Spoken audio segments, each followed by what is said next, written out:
7월 2일 맥주감사주일 예수소망교회 주일 예배 말씀입니다. 여호와 이레의 신앙 창세기 22장 1절에서 14절까지의 말씀입니다. 그 일 후에 하나님이 아브라함을 시험하시려고 그를 부르시되 아브라함아 하시니 그가 이르되 내가 여기 있나이다. 여호와께서 이르시되 내 아들 내 사랑하는 독자 이삭을 데리고 모리아 땅으로 가서 내가 내게 일러준 한 산 거기서 그를 번제로 드리라.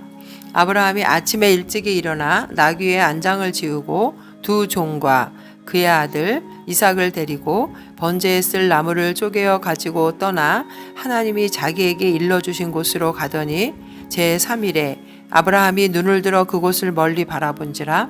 이에 아브라함이 종들에게 이르되 너희는 나귀와 함께 여기서 기다리라.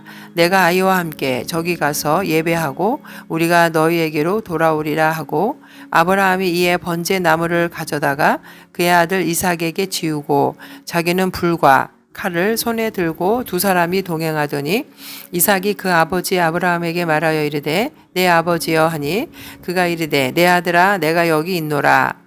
이삭이 이르되 불과 나무는 있거니와 번제할 어린 양은 어디 있나이까. 아브라함이 이르되 내 아들아 번제할 어린 양은 하나님이 자기를 위하여 친히 준비하시리라 하고 두 사람이 함께 나아가서 하나님이 그에게 일러주신 곳에 이른지라. 이에 아브라함이 그곳에 제단을 쌓고 나무를 버려놓고 그의 아들 이삭을 결박하여 제단 나무 위에 놓고 손을 내밀어 칼을 잡고 그 아들을 잡으려 하니 여호와의 사자가 하늘에서부터 그를 불러 이르시되 아브라함아 아브라함아 하시는지라. 아브라함이 이르되 내가 여기 있나이다 하매 사자가 이르시되 그 아이에게 내 손을 대지 말라. 그에게 아무 일도 하지 말라. 내가 내 아들 내 독자까지도 내게 아끼지 아니하였으니 내가 이제야 내가 하나님을 경외하는 줄을 아노라. 아브라함이 눈을 들어 살펴본즉 한 숫 양이 뒤에 있는데 뿔이 수풀에 걸려 있는지라. 아브라함이 가서 그 숫양을 가져다가 아들을 대신하여 번제로 드렸더라. 아브라함이 그 땅 이름을 여호와 이레라 하였으므로 오늘날까지 사람들이 이르기를 여호와의 산에서 준비되리라 하더라. 신약성경 로마서 4장과 갈라디아서 3장에는 아브라함의 믿음과 우리의 구원의 상관관계를 설명합니다. 로마서 4장 23절과 24절에 보면 아브라함이 하나님을 믿음에 이것으로 그가 의롭다함을 받았으며 이방인인 우리도 그의 믿음을 쫓을 때 아브라함의 후손이 되어 그의 약속에 함께 참여하는 하나님의 백성이 된다고 합니다. 과연 믿음의 조상 아브라함은 어떤 믿음을 가졌을까요? 아브라함의 믿음은 창세기 15장에 처음으로 언급되는데 하나님이 내 몸에서 날 자가 내 후사가 되며 하늘의 별과 같이 내 자손도 번성하리라. 아브라함이 여호와를 믿으니 여호와께서 이를 그의 의로 여기셨다고 나옵니다. 그런데 자손의 번성을 믿은 믿음 하나만으로 의를 얻을 수 있을까요? 그래서 창세기 22장 우리가 오늘 읽은 말씀에는 아브라함의 그 의를 얻을 수 있는 자손에 대한 믿음이 어떠한 것인지 확인하기 위해서 하나님은 아브라함의 믿음을 시험합니다. 사랑하는 독자 이삭을 번제로 바치라고 명령하십니다. 이러한 명령에 아브라함은 믿음의 눈으로 하나님이 보여주신 일들을 확신하면서 주어진 그 모든 시험에 아브라함은 잘 통과하고 그의 믿음을 확실하게 보여주었습니다. 아브라함은 주저없이 아들을 바치는 일을 진행합니다. 이 믿음에 대한 응답으로 하나님께서는 순양을 예비해 주셨던 것입니다. 그의 최고의 믿음은 바로 여호와 이레의 믿음이었습니다. 번제할 어린 양은 하나님이 자기를 위하여 친히 준비하시리라라는 아브라함의 신앙 고백이 그대로 이루어진 것이죠. 아브라함의 믿음은 하나님께서 준비해 두신 속죄 제사의 길을 열었고 하나님께서는 결국 우리 구원을 위해서 사랑하는 아들 독생자 예수를 이 땅에 보내주셨던 것입니다. 지금 당장 눈에 보이거나 손에 잡히지 않지만 장차 보여주시고 준비해 주시는 그 하나님을 끝까지 믿는 그 아브라함의 여호와 이레의 신앙을 본받는 복된 시간 되기를 바랍니다. 하나님을 끝까지 믿는 것이 바로 아브라함에게 부여된 시험의 본질임을 우리는 알 수 있습니다. 우리 또한 아브라함의 영적인 자손으로 아브라함의 믿음을 본받고 우리를 위해서 하나님이 하실 일들을 바라보며 하나님만을 의지하는 성도님 되시기를 주님의 이름으로 축원을 드립니다. 오늘 하나님께서 아브라함의 믿음을 시험하신 사건, 여호와 이레가 우리에게 주는 교훈은 무엇일까요? 첫 번째, 하나님은 자기의 백성을 시험하십니다. 그래서 하나님은 아브라함을 부르십니다. 1절과 2절, 하나님이 아브라함을 부르시고 그 독자 이삭을 번제로 바치라고 말씀하십니다. 1절에 보면 그 일 후에 하나님이 아브라함을 시험하시려고, 하나님은 아브라함을 시험하시려고 부르셨습니다. 그 일 후에라는 것은 이삭이 장작을 메고 산으로 올라갈 수 있는 나이로 자라기 위해서 앞장에 21장에서부터 한 10년 정도가 흘렀는데, 하나님께서는 100세에 낳은 아들을 이제 바치라고 말하는데 아브라함은 상상하기도 어려운 명령이었습니다. 그래서 본문은 이러한 하나님의 의도를 시험이라고 말합니다. 하나님의 시험은 우리의 상상을 뒤엎고 상식을 뒤엎는 모습으로 다가옵니다. 이는 욥의 예에서도 알 수 있는데, 욥이 극심한 고난 가운데 처했던 것은 그의 잘못이 아니라 하나님의 시험으로 인한 고난이었습니다. 아브라함과 욥이 시험을 통해 얻은 것은 바로 믿음으로 이 세상을 바라보는 눈이었습니다. 그래서 욥기 42장 5절에 보면 내가 주께 대하여 귀로 듣기만 하였사오나 이제는 눈으로 주를 배움나이다. 욥은 그 모든 시험을 거친 후에 이제는 눈으로 주를 배움나이다라고 고백하였고, 아브라함은 이삭 대신에 13절에 하나님께서 준비하신 순양을 바라보게 되었던 것입니다. 시험하다의 이 나사라는 동사는 테스트, 시험하다인데, 하나님이 종종 자기의 백성을 시험하실 때 이 시험입니다. 시험이라는 것은 어떤 사람의 실체가 무엇인지를 검증해 주는 것이고, 이 과정은 일반적으로 어려움이나 고난을 내포합니다. 구약의 다니엘서에 다니엘과 그의 친구들에게도 이와 같은 시험이 있었고, 또 출애굽 과정에서도 하나님은 이스라엘을 시험하셨습니다. 출애굽기 신명기 8장과 2절에 보면 8장 2절에 보면 내 하나님 여호와께서 이 40년 동안에 내게 광야의 길을 걷게 하신 것을 기억하라. 이는 너를 낮추시며 너를 시험하사 내 마음이 어떠한지 그 명령을 지키는지 지키지 않는지 알려 하심이라. 하나님께서 내리시는 시험은 아무런 의미가 없거나 또 그들을 궁지로 몰아넣기 위한 것이 아닙니다.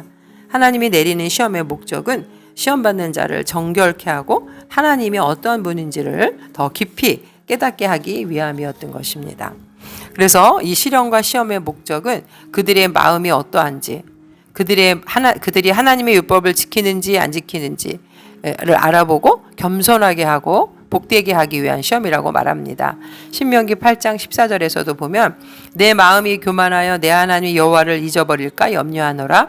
여호와는 너를 애굽 땅 종되었던 집에서 이끌어내시고 너를 인도하여 그 광대하고 위험한 광야 곧 불변과 정갈이 있고 물이 없는 간조한 땅을 지나게 하셨으며 또 너를 위하여 단단한 반석에서 물을 내셨으며 내 조상들도 알지 못하던 만나를 광야에서 내게 먹이셨나니 이는 다 너를 낮추시며 너를 시험하사 마침내 내게 복을 주려 하심이었느니라.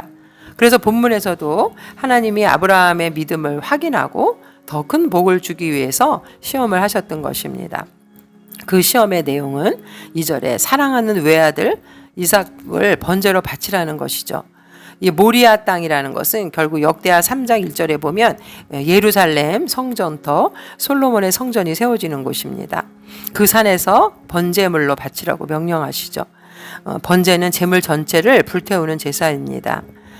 근데 하나님께서 아브라함에게 이삭의 이름을 부를 때 내 아들, 내 사랑하는 독자라는 수식어가 붙어 있는데 결국 이러한 단어는 아브라함이 얼마나 이삭을 사랑하는지를 나타내주는 단어입니다. 독자라는 말은 외아들이라는 하나밖에 없는 아들이라는 의미도 있지만 부모에게 소중하다는 의미를 내포하고 있습니다. 마태복음 3장 17절에 보면 하나님께서 예수님을 향해서도 이는 내 사랑하는 아들이요 내 기뻐하는 자라. 또 요한복음에 보면은 요한복음 3장 14절에도 예수님을 가리켜 독생자라고 했습니다. 이 독자라는 의미가 신구약 모두 하나밖에 없는 아들이라는 개념과 더불어 부모의 지극한 사랑을 받는 아들이라는 의미를 갖고 있습니다. 따라서 하나님께서 아브라함에게 그에게 지극히 사랑하는 아들 이삭을 바치라고 했던 것은 아브라함의 신앙을 시험하려는 의도뿐만 아니라 이는 모리아산에서 이삭을 죽여서 제물로 삼으시려는 것이 아니었고 오히려 자신의 아들 독생자 예수를 갈보리 십자가 언덕에서 갈보리에서 십자가에 못 박아 희생 제물로 죽이실 것을 미리 보여주기 위한 그 사랑의 표현이었던 것입니다. 여기서 사랑하다라는 아하브라는 단어는 단순히 좋아하다는 뜻 이상으로 바라다, 갈구하다, 기뻐하다라는 의미가 있습니다. 이삭에 대한 아브라함의 지극한 부성애와 아들로 인해서 아브라함이 갖고 있었던 더할 나위 없는 즐거움이 강조된 단어인 것입니다. 하나님 스스로가 이삭에 대해서 아브라함의 사랑을 잘 알고 계셨음에도 불구하고 그의 아들 이삭을 모리아의 산에서 제물라고 바치라고 했던 것은 하나님께서는 당신의 사람들을 향해서 오직 당신만이 그들의 가장 큰 소망, 가장 큰 기쁨이 되기를 원하시기 때문입니다. 시편 16편 2절에도 내가 여호와께 아뢰되 주는 나의 주님이시오니 주밖에는 나의 복이 없다 하였나이다. 이처럼 하나님이 아브라함을 통해서 예수님의 십자가 그 독생자 예수를 내어준 그 부성의 사랑을 또한 깨닫기를 원하셨던 것을 우리는 알 수 있습니다. 두 번째, 아브라함은 하나님의 이러한 시험에 대해서 어떻게 순종하였을까요? 약속의 말씀을 믿고 그대로 순종하였습니다.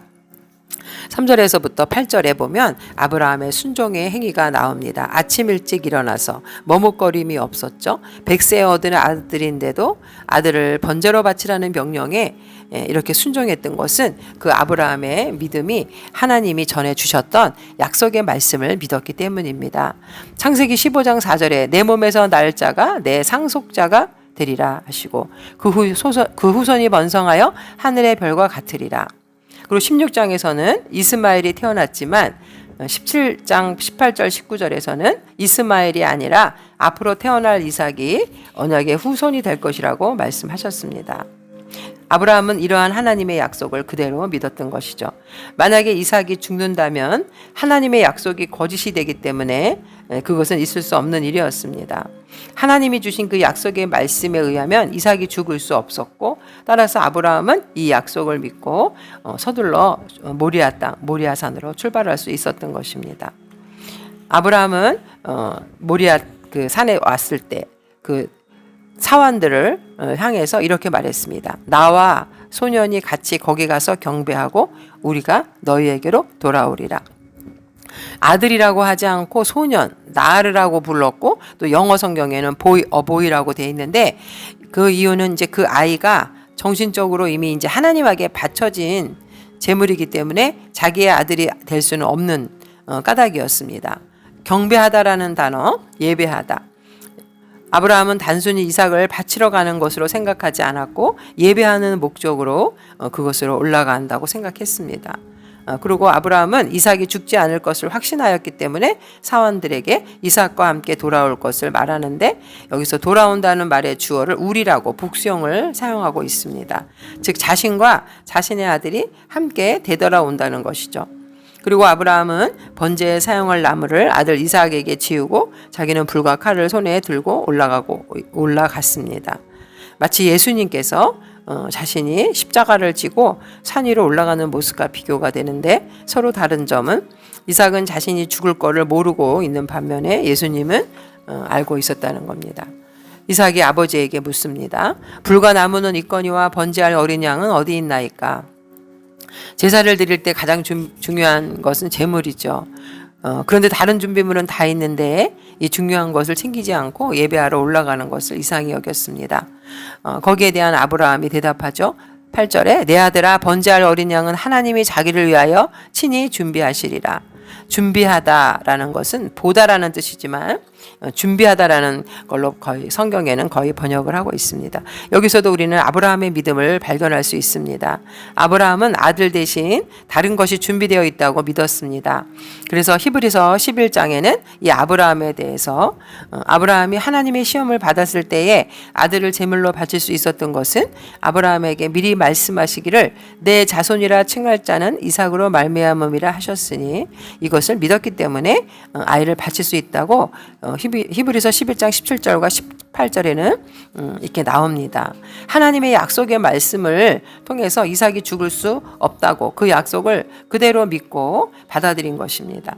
또 만약에 이삭이 죽더라도 그 이삭을 요구하신 하나님이 반드시 다시 살리실 것을 확신하는 아브라함의 믿음이 있었다는 겁니다.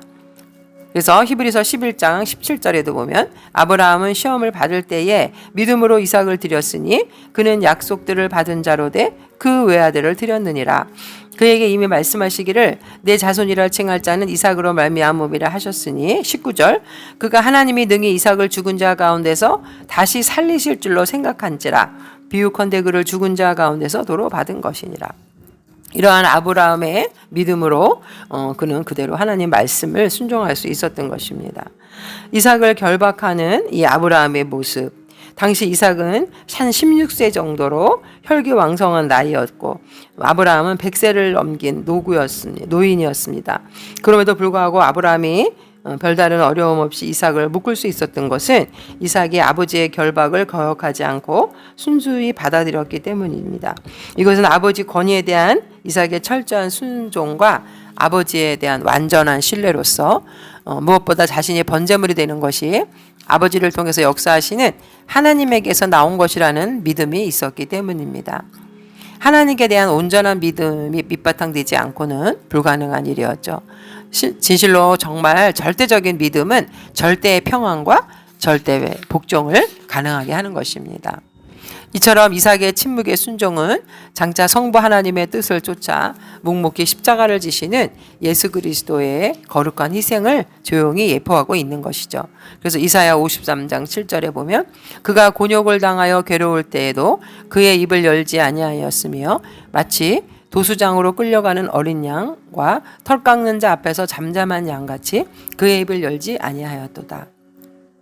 이를 결박하고 그 아들을 잡으려고 할 때 하나님은 긴급히 아브라함아 그 이름을 부릅니다. 그리고 그 행동을 절제시키고 사랑하는 아들을 아끼지 않고 하나님께 제물로 바치려고 했던 아브라함의 아름다운 순종을 인정하셨고 그의 믿음을 기뻐하셨던 것입니다.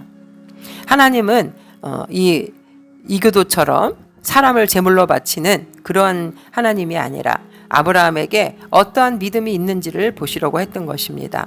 그 모든 아브라함의 믿음에 대한 하나님의 응답은 12절에 이제야 내가 하나님을 경외하는 줄을 아노라 라는 하나님의 말씀 속에서 찾을 수 있습니다. 내 아들 내 독자를 아끼지 아니하였다. 하나님은 단 하나밖에 없는 귀한 아들을 하나님께 바치는 일조차 일말의 주저함도 없이 수행한 아브라함의 신앙을 귀하게 보시고 이 아브라함에게 더 큰 축복을 약속해 주십니다. 아브라함이 하나님의 명령을 따라 그 사랑하는 아들 이삭을 실제로 죽이려 했던 이러한 행동은 이 세상의 모든 것들, 심지어 가족과 자신의 생명도 바로 하나님의 것이라는 신앙이 없으면은 절대로 할 수 없는 행동입니다.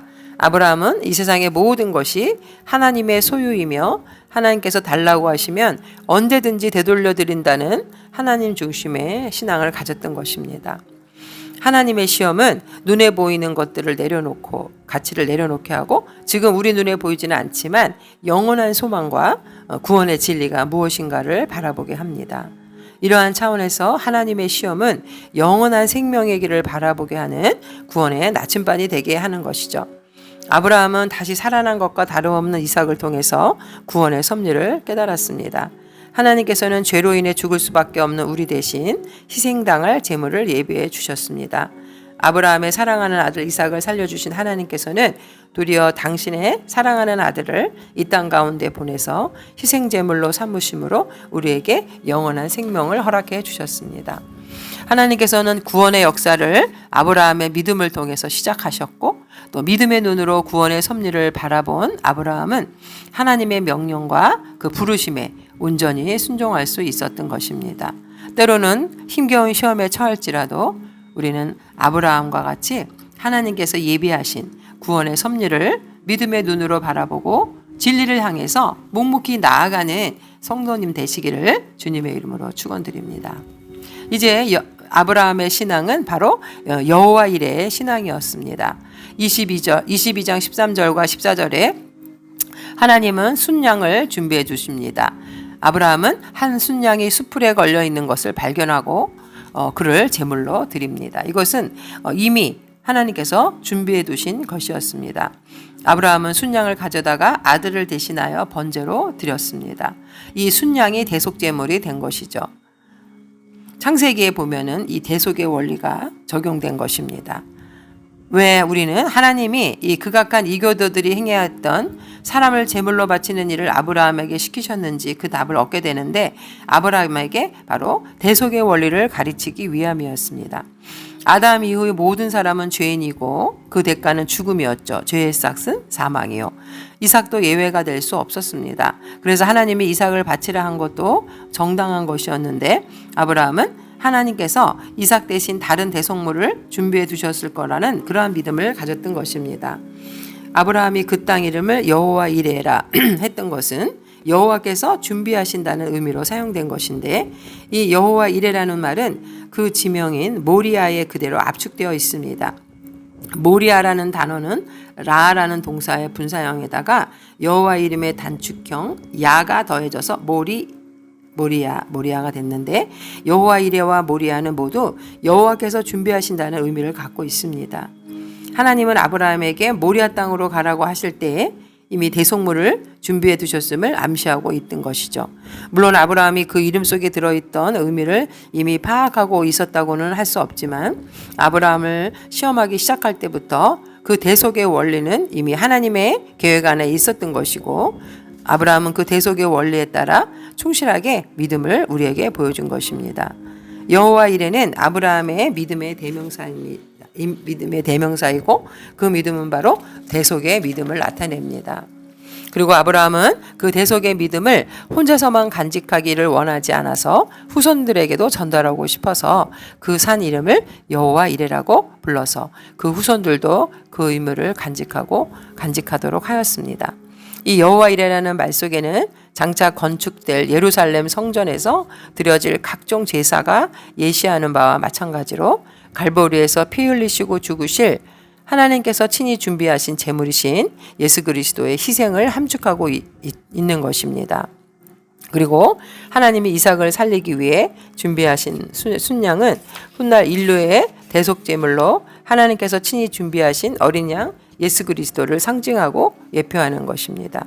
그래서 히브리서 9장 11절과 12절에 보면 그리스도께서는 장래 좋은 일에 대제사장으로 오사 손으로 짓지 아니한 것 곧 이 창조에 속하지 아니한 더 크고 온전한 장막으로 말미암아 염소와 송아지의 피로 하지 아니하고 오직 자기의 피로 영원한 속죄를 이루사 단번에 성소에 들어가셨느니라. 하나님께서 아브라함에게 참으로 눈에 넣어도 아프지 않을 독생자 이삭을 번제로 바치라고 한 것은 겉으로 드러난 이유는 아브라함의 믿음과 순종의 정도를 시험하고자 한 것이었지만, 여기에는 보다 근본적인 하나님의 목적이 있는데, 이를 통해서 죄인된 인간과 하나님 사이에는 근본적으로 구속, 희생의 피가 요구된다는 사실을 각성시키기 위한 것이었습니다. 그리고 가장 궁극적으로는 바로 그 구속 희생의 피를 장차 당신께서 하나님 당신의 독생자이신 우리 주 예수 그리스도를 통해서 흘리실 것을 예표적으로 보여주시고자 하신 것이었습니다. 우리가 성경 전체를 조망할 때 하나님은 아브라함의 독생자 이삭은 살려주셨지만 당신의 독생자 예수 그리스도는 아끼지 않고 우리의 죄를 위해서 골고다 십자가에 하나님과 인간 사이에 화목제물로 희생시키셨던 것입니다. 아브라함의 이삭 제물 시험은 오히려 하나님께서 이 시험을 통해서 아브라함의 신앙을 얼마나 더 크게 성장시키고 또 얼마나 더 복을 주시기 위해서였는가라는 생각을 우리는 가져야 합니다. 또 우리 성도들은 시험을 당할 때 왜 그러한 시험이 찾아왔을까 의아해하기보다는 우리가 그 시험 속에 숨어있는 하나님의 진정한 의도가 무엇인지를 알기 위해 기도하고 또 순종할 때에 우리는 더 큰 하나님의 복을 받는 성도가 돼야 하고, 그 하나님의 시험이 인간 스스로가 만든 윤리나 도덕, 인륜까지라도 초월해서 하나님의 말씀보다는 앞세우지 말아야 한다는 것입니다. 이렇게 우리가 하나님 앞에 순종할 때 우리는 주님이 주시는 그 모든 그 힘으로 우리는 그 시험들을 이겨낼 수 있죠. 야고보서 1장 12절 시험을 참는 자는 복이 있나니 이는 시련을 견뎌낸 자가 주께서 자기를 사랑하는 자들에게 약속하신 생명의 면류관을 얻을 것이기 때문이다. 또한 우리는 아브라함의 이 시험이 우리에게 주는 것은 인간은 성취한 것에 대해서 집착하지 말아야 된다는 것이죠. 비록 그것이 하나님이 주신 귀한 선물일지라도 그것에 집착은 마음이 한 곳에 쏠려 있는 걸 말하죠.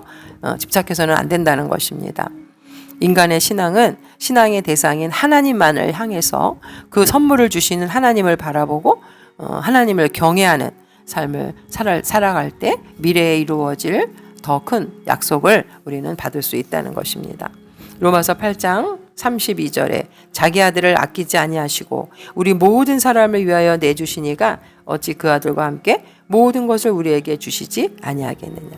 독생자 아들을 우리의 생명을 위해 내어주신 그 주님의 사랑, 그 사랑으로 우리는 우리 앞에 당한 모든 고난과 시험을 이겨내는 복된 성도님 되시기를 주님의 이름으로 축원드립니다. 아멘.